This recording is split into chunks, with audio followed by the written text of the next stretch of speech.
मूर्ति बैठई बहिरे बड़ी श्रद्धा से माँ के मनई बहिरे रे बिना बाली के मूर्ति बैठई बहिरे बड़ी श्रद्धा से माँ के मनई बहिरे चकमक चकमक पूरा मंदिर सजई बहिरे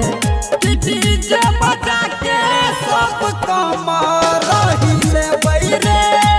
डीजे बजा के सब कमर रहिले बहिरे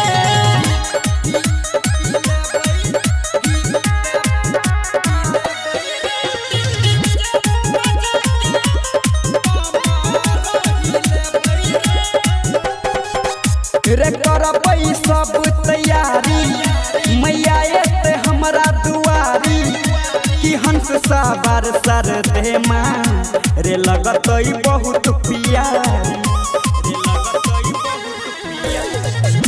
कि करबै सब तैयारी मैया एते हमरा दुआरी कि हंस सवार सर दे माँ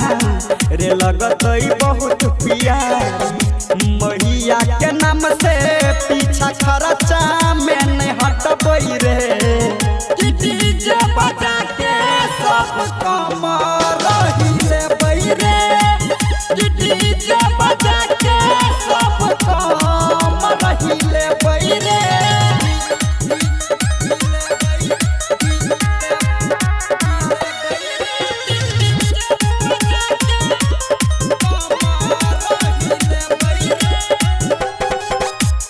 हुए नहीं देबै विवाद रे सबके खिएबै प्रसाद